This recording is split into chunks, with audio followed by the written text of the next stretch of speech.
کے سامنے تلاوت کرنے کا شرف حاصل کیا ہے۔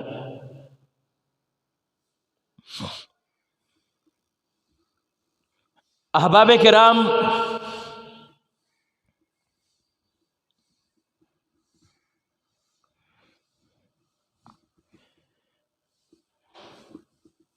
بالخصوص وطن عزیز اور بالعموم تمام عالم اسلام،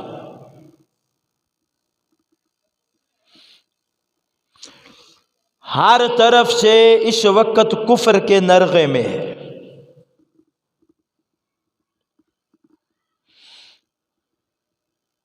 اور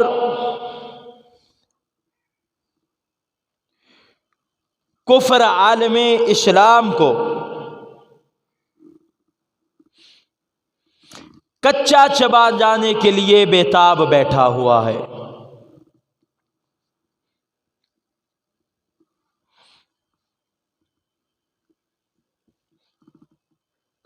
عالم اسلام پر زوال کیوں آیا؟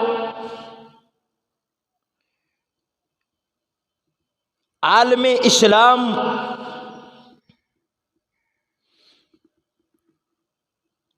اس پر پستی کے سیاہ اندھیرے کیسے چھائے؟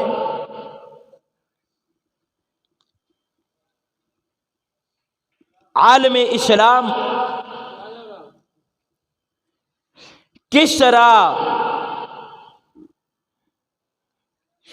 دبتے چلے گئے اور کفر کس طرح ان پر چھا جاتا رہا۔ گرامی قدر سامعین، یہ وہ اسباب ہیں کہ جن پر ہمیں غور و فکر کرنے کی ضرورت ہے۔ جہاں کئی وجوہات اس کی اور سامنے آئیں گی، وہاں عالم اسلام کی موجودہ زبوں حالی، موجودہ پسی، موجودہ گراوٹ، موجودہ دور میں انحطاط پذیر ہونا، اس کی جو مین اور بنیادی وجہ ہے وہ جناب محمد عربی صلی اللہ علیہ وآلہ آلہ وسلم کے دین سے دوری ہے، نبی کے طریقے سے دوری ہے، رسول اللہ صلی اللہ علیہ وسلم کی سنتوں سے دوری ہے۔ احباب کرام، ابتداءً کہنا چاہتا ہوں، اگر آپ موجودہ پاکستان کے نظام کو دیکھیں، موجودہ دور حکومت کو دیکھیں اور خلافت عثمانیہ کا آپ آخری دور دیکھیں، جب خلافت عثمانیہ کو ختم کیا گیا تھا تو اس دور میں جس طرح، جس نہج پر، جس سطح پر خلافت عثمانیہ پہنچ گئی تھی، اسی سطح پر اس وقت وطن عزیز پاکستان بھی پہنچ گیا ہے۔ میرے دوستو، اس کے پیچھے کفر کی پوری پلاننگ ہے۔ یہ تمام کام پری پلاننگ کیے گئے ہیں۔ خلافت عثمانیہ کو ختم کرنے کے لیے مصطفیٰ کمال اتاترک کا استعمال کیا گیا، مصطفیٰ کمال پاشا کا استعمال کیا گیا۔ اس کو کہاں سے چلایا، کہاں تک اس کو پہنچایا گیا، پھر اس کے ذریعے اپنے مذموم مقاصد کو اغیار نے پورا کیا اور خلافت کو ختم کیا، جمہوریت کا لعنتی نظام دنیا کے اندر متعارف کروایا۔ کیونکہ میرے دوستو، خلافت میں مسلمان کا عروج ہے، خلافت کے نظام میں مسلمان کی عزت محفوظ ہے، خلافت کے نظام میں مسلمان کی آبرو محفوظ ہے، خلافت کے نظام میں مسلمان کا وقار اور مسلمان کا سٹیٹس محفوظ ہے، خلافت کے نظام میں میرے دوستو اسلام کا تقدس ہے، اس خلافت کے نظام میں بانی اسلام کی ذات کا تقدس ہے۔ اس لیے اس تمام نظام کو ایک سوچے سمجھے منصوبے کے تحت ختم کیا گیا ہے۔ جمہوریت کا نظام آیا، جب جمہوریت کا نظام آیا نہ مسلمان محفوظ رہا، جب جمہوریت کا نظام آیا نہ اسلام محفوظ رہا، جمہوریت کا نظام آیا نہ بانی اسلام کی عزت محفوظ رہی، جمہوریت کا نظام آیا نہ قرآن محفوظ رہا، جمہوریت کا نظام آیا نہ نبی کے صحابہ محفوظ رہے، جمہوریت کا نظام آیا نہ نبی کی ازواج محفوظ رہیں، جمہوریت کا نظام آیا نہ نبی کی بنات محفوظ رہیں، جمہوریت کا نظام آیا میرے دوستو ہر طرف سے مسلمانوں پر یلغار کر دی گئی، ہر طرف سے کفر مسلمانوں پر چڑھ دوڑا، اور آج دیکھ لیجئے پوری کی پوری دنیا کے اوپر آپ کو مسلمان زوال پذیر نظر آئے گا۔ میرے دوستو اس میں آپ اگر دیکھیں گے تو جہاں غیر کی سازشیں کامیاب ہوئیں وہاں ہمارے اندر سے ایسے غداران ملک و ملت پیدا کیے گئے جنہوں نے آ کر کے مسند پر بیٹھ کر کے ایسے کھیل کھیلے اسلام کو اور بانی اسلام صلی اللہ علیہ وسلم کو۔ میرے دوستو آپ دیکھ لیجئے کہ نہ غیروں نے چھوڑا نہ اپنوں نے چھوڑا، جب اپنوں نے رسول اللہ کی عزت پر، نبی کے یاروں کی عزت پر، صحابہ و اہل بیت کی عزت پر جب بھی انگلی اٹھی، جملے کسے گئے، الفاظ بولے گئے، تو یہی آپ کے ملکوں کی گورنمنٹ جو ہیں وہ ساری کی ساری ان کی محافظ بن کر کے میدان کے اندر اتری اور انہوں نے ان کو تحفظ دیا، اور آپ کے یہ لبرل اور سیکولرزم کے یہ لاڈ لکھندو، یہ جو لانتی قسم کے لوگ انہوں نے بٹھائے ہوئے تھے، ان لوگوں نے بیٹھ کر کے ایسے ایسے شکوک و شبہات ان کچے ذہنوں کے اندر پیدا کیے کہ نعوذ باللہ رسول اللہ صلی اللہ علیہ وسلم کی عزت کی ذات کا تحفظ بھی ایمان والوں کے لیے مشکل نہیں بلکہ مشکل ترین کر دیا گیا۔ ایمان والوں رب کعبہ کی قسم ہے میں اور آپ قطعاً محفوظ نہیں ہیں جب تک میرے اور آپ کے نبی کی عزت محفوظ نہیں ہے۔ ہمارے نبی کی عزت محفوظ ہے، ہم محفوظ ہیں۔ سب کچھ لے لو خدا کے لیے ہمارے نبی اور ہمارے نبی کے یاروں کی عزت کو محفوظ کر دو۔ احباب کرام، میں نے عرض کی کہ سب سے بڑی وجہ رسول اللہ صلی اللہ علیہ وسلم کے دین سے مسلمانوں کی دوری ہے، نبی پاک صلی اللہ علیہ وسلم کے دین سے مسلمانوں کی دوری ہے۔ آگے چلیے، خلافت عثمانیہ کی میں نے بات کی، خلافت کو توڑا گیا، سازشیں تھی پیچھے، اغیار کا کھیل تھا پیچھے۔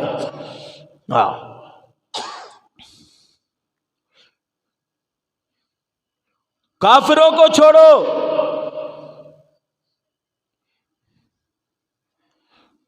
دو انگریزی کے الٹے سیدھے لفظ پڑھ لیے اور کہتے ہیں کہ ہم سے بڑا کوئی ہے ہی نہیں، اور ان انگریزی دانوں کی جو ہی آنکھیں بند ہوتی ہیں ابھی منکر نکیر آتے بھی نہیں ہیں کہ یہ سارے کے سارے انگریزی دان عربی دان بنے پڑے ہوں گے، مرنے کے بعد حساب و کتاب عربی زبان میں ہونے والا ہے، سب عربی سمجھیں گے اور عربی بولیں گے. یہ عالمگیر زبان ہے عربی. علماء نے تو یہاں تک لکھا ہے کہ مسلمانوں پر عربی سیکھنا واجب ہے. علماء نے یہاں تک لکھا ہے کہ مسلمانوں پر عربی سیکھنا واجب ہے. میرے دوستو، سب سے پہلے بانی اسلام صلی اللہ علیہ وسلم کی ذات کو نشانہ بنایا گیا. رسول پاک صلی اللہ علیہ وسلم کی ذات کو سب سے پہلے نشانہ بنایا گیا.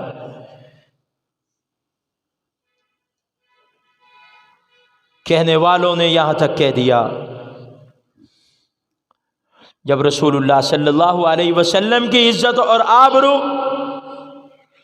وہ دنیا میں محفوظ نہ ہو، دو کام بس ہونے چاہیے. یا تو رسول اللہ صلی اللہ علیہ وسلم کے ماننے والوں کو مر جانا چاہیے، یا نبی پاک صلی اللہ علیہ وسلم کی آبرو پر انگلی اٹھانے والوں کو مر جانا چاہیے. کوئی دوسرا اس کے علاوہ کوئی اور راستہ نہیں دیا گیا. احباب کرام، پھر کمال اتاترک نے یہودی ایجنڈے کو پایہ تکمیل تک پہنچایا اور ترکی کی سرزمین پر جو سب سے پہلی شرط لکھی گئی وہ یہ تھی کہ ترکی کی سرزمین پر خلافت عثمانیہ کے زیر نگیں جہاں جہاں تک خلافت تھی وہاں تک نظام خلافت کو ختم کیا جاتا ہے، اور اسلامی آئین، اسلامی قانون، اسلامی سزائیں یہ ساری کی ساری ختم کی جاتی ہیں. دنیا کے اندر وہ نظام چلے گا جو جمہوریت والا ہے. دوسری شرط، اس کو مصطفیٰ کمال اتاترک کو اذان بھی پسند نہ تھی. اذان بھی پسند نہ تھی. میں تقابل کر رہا ہوں، دیکھیے گا کہ ہم کہاں پہنچے. اس نے ہر اسلامی شعار پر پابندی لگا دی. داڑھی پر پابندی، مساجد بند، آیا صوفیہ پر پابندی، اس کو میوزیم بنا دیا گیا. وہ جو خلافت کی کبھی یادگار ہوا کرتی تھی، اور کلمہ پڑھنا اس کو جرم بنا دیا گیا تھا. کلمہ کوئی نہیں پڑھ سکتا تھا. احباب کرام، نماز ختم، روزہ ختم، پردہ ختم، داڑھی ختم، اسلامی لباس ختم، اسلامی شعار ختم. اسلام کا نام ترکی کے اندر جرم بنا دیا گیا.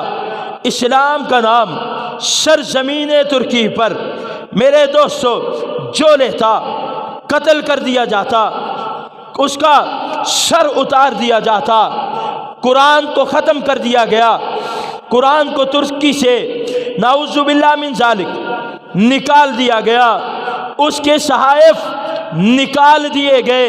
احباب کرام، آئیے، جب یہ کھیل ترکی کی سرزمین پر کھیلا جا رہا تھا، آپ ساری زندگی آپ سمجھ نہ سکے، میری قوم سمجھ نہ سکی، مسلمان سمجھ نہ سکے کہ ہمیں اسلام کس طرح محفوظ کر کے تعلیم سجا کر کے دیا گیا ہے، اگلی نسلوں تک منتقل کیا گیا ہے. یہی ترکی کی سرزمین تھی. آپ سقوط ترکی کو ذرا پڑھ کے دیکھ لیجئے اور اس کے بعد کی قربانیاں پڑھ کے دیکھ لیجئے. وہ شیخ محمود آفندی آج بھی باقاعدہ حیات ہے. اس عالم دین کی قربانیاں ترکی کے سرزمین پر آج بھی آب زر کے ساتھ لکھی جائیں گی۔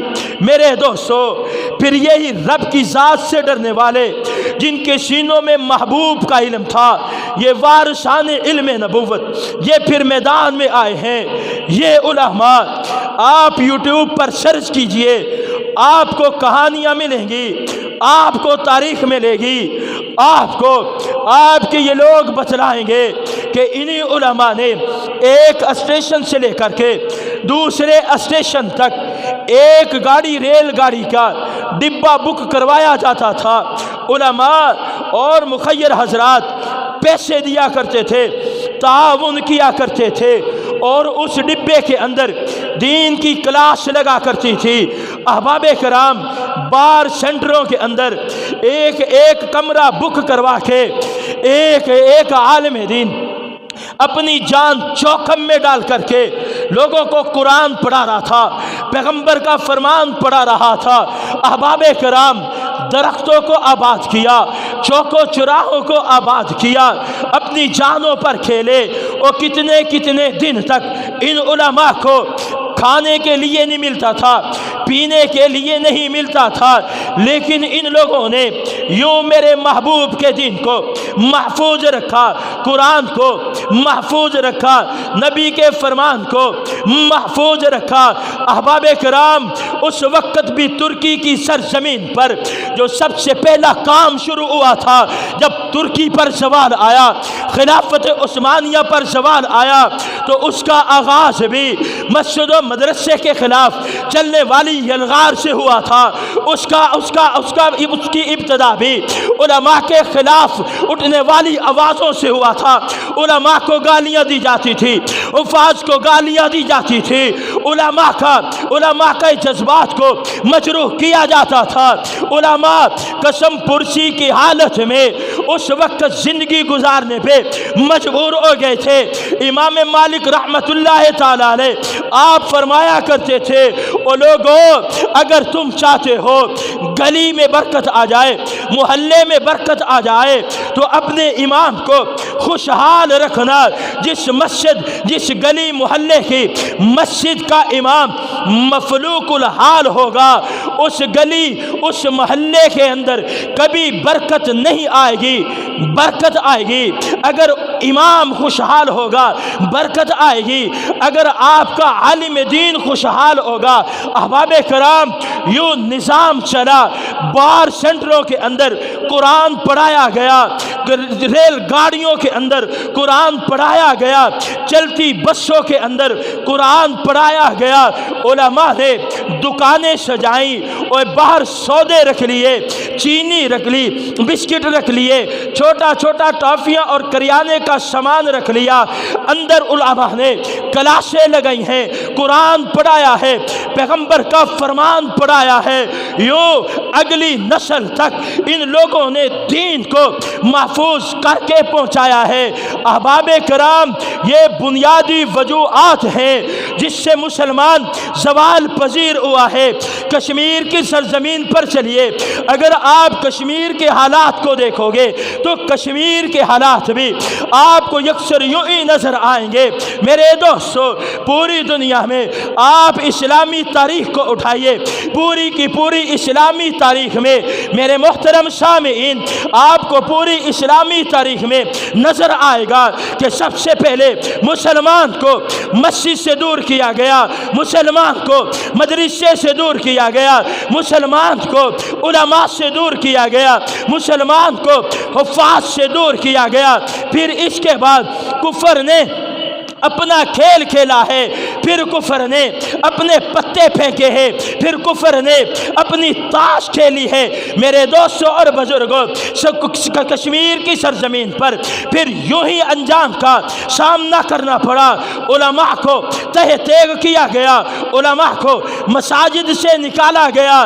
پھر میرے دوستوں، جب علماء کی قدر و منزلت ختم ہوئی، کفر کو آج بھی پتا ہے ہمارے ساتھ اگر کوئی ٹکر کر لے گا تو وہ یہ محمد عربی کے غلام ہیں، محمد عربی کے دین کے وارث ہیں۔ یہ علماء یہ اپنی جانیں دیں گے، یہ اپنی اولادیں دیں گے، اور یہ علماء اپنی جانیں دے کر کے رسول کی عزت کی، رسول کے دین کی، رسول کے قرآن کی، رسول کے علم کی حفاظت کریں گے۔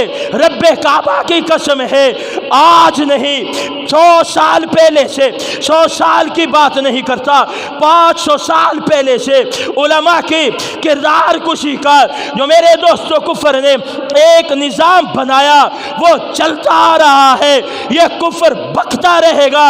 محمد عربی کے دیوانے یہ علماء غربت کے باوجود، پیرانہ سالی کے باوجود میرے دوستوں لوگوں کی گالیاں برداشت کر کے، لوگوں کے غلط تندوں سے جملے برداشت کر کے اس وقت بھی میدان میں تھے، آج بھی میدان میں ہے، قیامت کی صبح تک انشاءاللہ میدان میں رہیں گے۔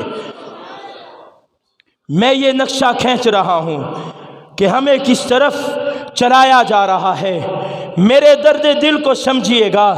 احباب کرام، میں باوجود کے ایک ہفتہ کی بیماری سے میں اس انداز سے بول رہا ہوں۔ احباب کرام، میں اس وقت ایک غم لے کر کے اپنے سر کے اوپر میں آپ حضرات سے گفتگو کر رہا ہوں کہ آپ حضرات جانتے ہیں کہ نوجوان میرے خالہ زاد بھائی کا انتقال ہوا ہے، وہ جذبات اپنی جگہ پر، لیکن احباب کرام امت کی رہبری کا ہم نے حق ادا کرنا ہے، اور حق گوئی اور بے باکی پر ہمیں سزائیں دی جاتی رہیں، دی جا رہی ہیں، دی جاتی رہیں گی، لیکن خدا کی قسم ہے رسول کی عزت اور عظمت پر نہ پہلے آنچ آنے دی ہے نہ اب آنے دیں گے۔ آپ بلائیں ان علماء کے کردار کو۔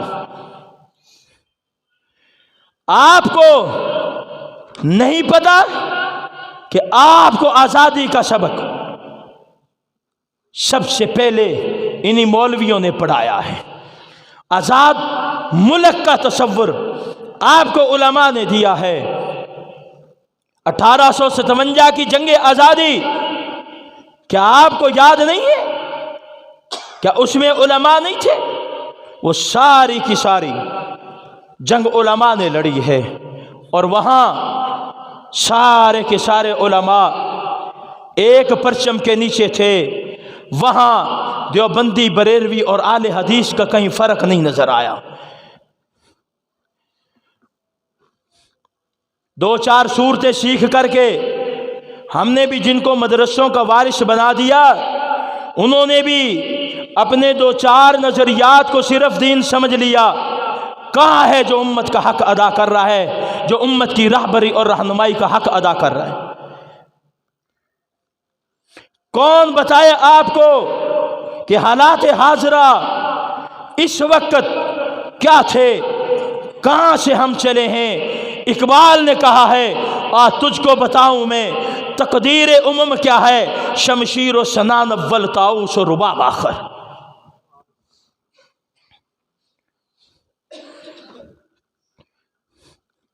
پائلوں اور پازیبوں پر اور بہنوں اور بیٹیوں کے تھرکتے جسموں پر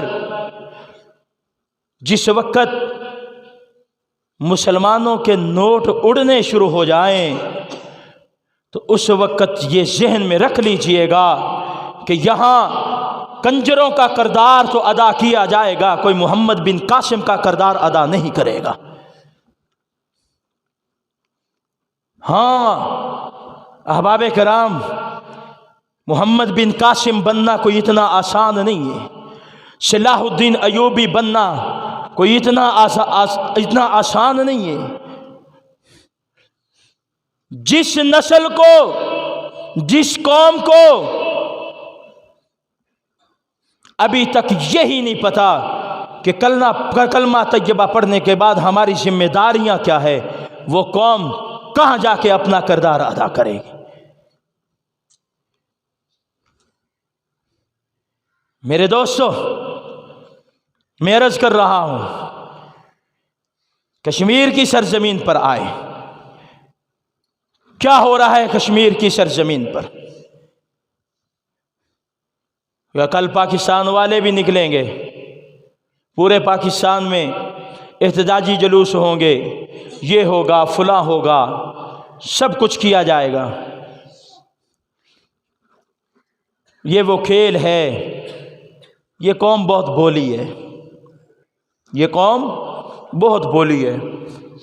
یہ قوم ہر 5 سال کے بعد وطن عزیز میں تبدیلی کے نام پر لوٹی جاتی ہے. یہ قوم ہر 5 سال بعد وطن عزیز میں تبدیلی کے نام پر لوٹی جاتی ہے.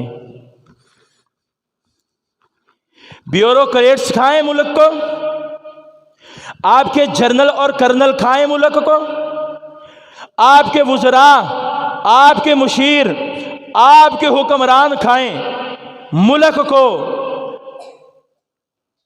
اور کہتے کیا ہیں؟ مولویوں نے ملک کا ستیہ ناش کر دیا. حقیقت ہے یا نہیں ہے؟ بولیں. یہ کچھ حقائق تسلیم کیجئے.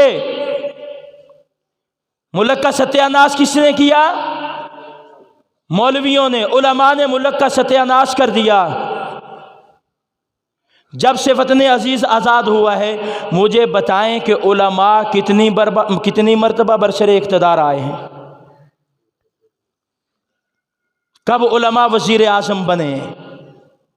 کب صدر بنے ہیں؟ اور بڑے دکھ سے میں ایک بات کہتا ہوں، اس وطن عزیز کا نظام یقین جانے وہ شہیدوں کے خون کی برکت سے چل رہا ہے.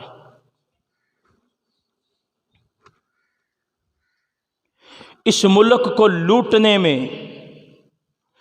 شروع سے لے کے آج تک جو بھی آیا، جس لباس میں آیا، جس شکل میں آیا، اس نے کوئی کمی نہیں چھوڑی ہے اس وطن کو لوٹنے میں. آپ ذرا دیکھیے جائیے، یہ رومانیہ کی سرزمین ہے، ہاں جی، اور یہ اس طرح نیدرلینڈ ہے، نیدرلینڈ ہے. آپ ان شینجن کنٹریز کو آپ دیکھیے گے تو وہاں ان لوگوں کے جو سوئس بینک اور ان کی آف شور کمپنیاں جو یہ ان ملکوں میں رجسٹر کرواتے ہیں کہ وہاں کوئی پوچھ نہیں سکتا. اس طرح اس قوم کی دولت کو لوٹ کر کے. اور احباب کرام، پوری دنیا میں امیر کے ٹیکس سے غریبوں کی کفالت کی جاتی ہے. ملک پاکستان وہ ملک ہے جہاں غریب کے ٹیکس سے امیروں کو پالا جاتا ہے. علماء تو ایک مرتبہ بھی برسر اقتدار نہیں آئے. علماء کے کھاتے میں کیوں ڈالتے ہو؟ ہم نے کہاں لوٹا ملک کو؟ کیا آپ کو ہماری تاریخ یاد نہیں ہے؟ ہم نے جانے نہیں دی. آج میں کہہ رہا ہوں، اس ملک کا نظام یقین جانے، وہ بہنیں، وہ بیٹیاں، وہ مائیں جو ملک پاکستان میں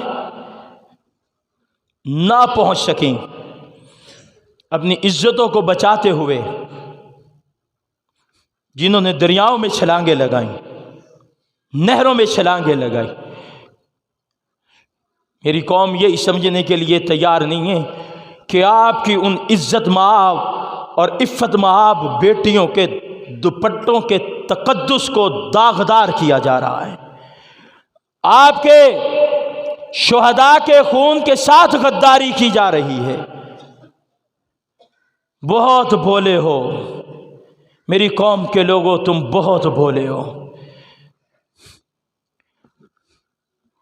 آپ کو بیدار کرنا بہت مشکل ہے. کیوں؟ آپ کو ایسے استحصالی نظام اور طبقاتی تفریق کا سامنا ہے کہ اس پہ آپ پر ہمیں 100 سال محنت کرنا پڑے گی آپ کو بیدار کرنے کے لیے، آپ کو جگانے کے لیے۔ احباب کرام، کشمیر یوں قرار داد مذمتوں سے پاس نہیں ہوگا، کشمیر یوں آزاد نہیں ہوگا، کشمیر کے مسلمان یوں آزاد نہیں ہوں گے۔ اگر کشمیر کو آزاد کروانا ہے تو طالبان کی طرح، جس طرح انہوں نے کفر کی پٹائی کی ہے، اسی طرح جب تک ہندوؤں کی مرمت نہیں ہوگی کشمیر آزاد۔ ان کو بھی کہا گیا تھا تم بھی جاؤ اقوام متحدہ میں جاؤ، اور اقوام متحدہ یہ ایسا منافق ادارہ ہے، ایسا منافق ادارہ ہے کہ اس کو اسلام اور مسلمانوں کے ساتھ دشمنی ہے۔ یہ کبھی قرآن نے فیصلہ کر دیا ہے کہ کافر تو تمہارا کبھی خیر خواہ نہیں ہو سکتا۔ آج تک آپ مجھے بتلائیں کفر نے کہاں آپ کے ساتھ خیر خواہی کی ہے؟ بھئی شیطان کبھی آپ کا خیر خواہ ہوا؟ شیطان جہاں خیر خواہی کر رہا ہے نا، وہاں بھی اس کی ہزاروں دشمنیاں ہیں۔ بارش کے دوران ایک بابا جی چلے تھے نا، میں نماز پڑھ لوں، تو شیطان نے کہا میں اس کو پڑھنے نہیں دوں گا، اس کو گرا دیا، کپڑے خراب ہو گئے، گھر چلے گئے۔ پھر آیا، پھر گرا دیا، پھر کپڑے خراب ہوئے، پھر چلے گئے، پھر آ رہے۔ اب پکڑا اور مسجد میں چھوڑ گیا۔ بابا جی نے کہا پتر بڑا نیک بندہ ہے، میں 2 دفعہ ڈگ گیا۔ وہ کہنے لگا نیک نوک نہیں ہوں، شیطان ہوں، ابلیس ہوں۔ کہا کہ پھر تو کبھی خیر خواہی کرتا نہیں ہے، آج تو کیا کہتے ہیں؟ کہتے ہیں خیر خواہی کب کی ہے؟ وہ پہلی مرتبہ آپ کو گرایا، آپ کپڑے بدلنے کے لیے گھر گئے، واپس جب نکلے اللہ رب العزت نے آپ کو معاف کر دیا۔ دوسری مرتبہ گرایا تو آپ گھر سے کپڑے پہن کے نکلے، اللہ رب العزت نے آپ کے سارے گھر والوں کو معاف کر دیا۔ تیسری مرتبہ اس لیے مسجد میں چھوڑ کے جا رہا ہوں، اگر اب میں نے آپ کو گرا دیا اور آپ گھر گئے اور کپڑے بدل کے نکلو گے تو اللہ پورے گاؤں کو معاف کر دیں گے۔ میرے دوستوں اور بزرگوں، میں عرض کر رہا ہوں کہ کشمیر اگر آزاد کروانا ہے تو اس کو ہندوؤں کی مرمت سے آزاد کرو۔ اور ہم ویسے بھی وہ لوگ ہیں، ایک طرف کہتے ہیں کہ کشمیر ہماری شاہ رگ ہے، اور ہم ایسے غیرت والے ہیں کہ اپنی شاہ رگ کے بغیر جی رہے ہیں۔ کشمیر ہماری شاہ رگ ہے، ایک طرف تو یہ کہتے ہیں، اور پھر زندگی بھی ہم اپنی شاہ رگ کے بغیر گزار رہے ہیں۔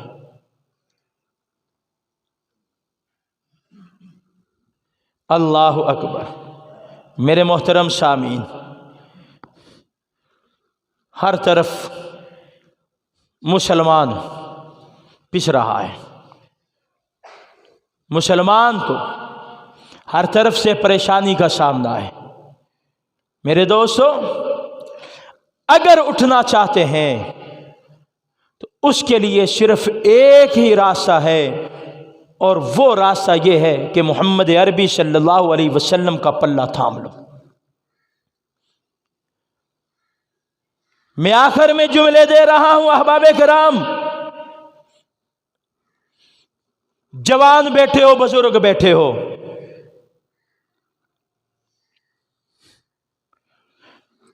جب تک آزادی کا دور تھا کشمیر میں، پوری دنیا میں تقریباً 3 برہ اعظموں سے زیادہ آگے نکل گئے تھے مسلمان۔ خلافت عثمانیہ کا جب پرچم لہرا رہا تھا، میرے دوستو آئیے میں آپ کو بتلاؤں، یہ رب کا فیصلہ ہے۔ اپنے آزادی کے دنوں میں، کن دنوں میں؟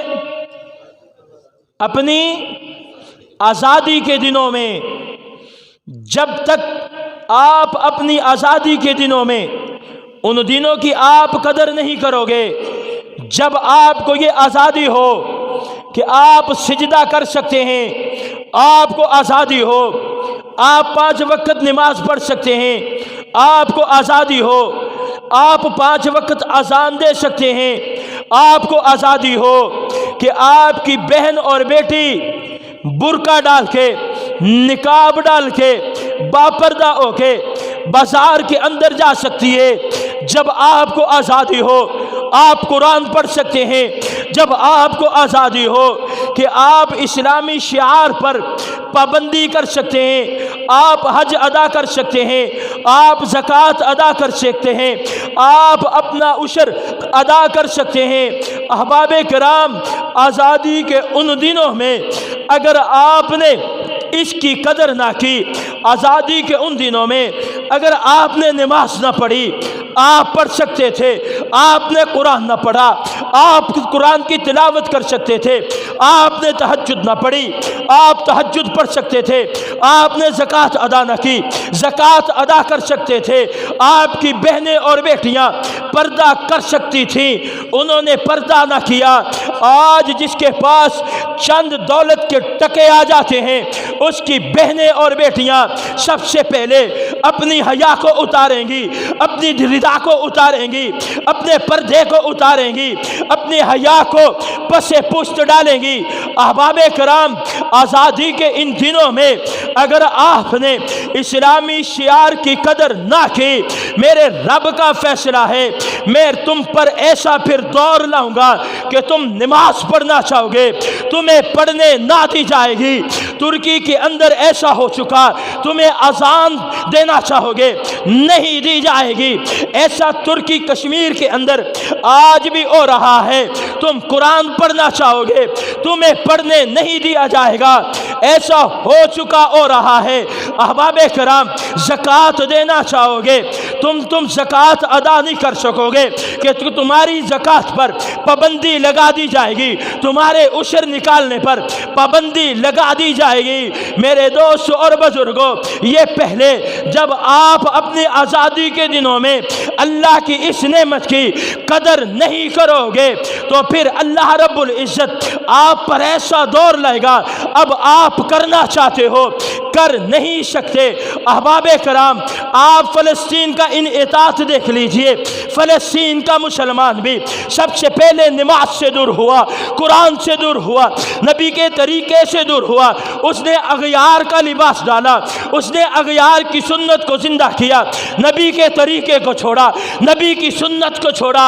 احباب کرام، آج اسی مسجد اقصی کے اندر جب ان کے پاس آزادی تھی، وہ نماز چھوڑ گئے، قرآن کی تلاوت چھوڑ گئے۔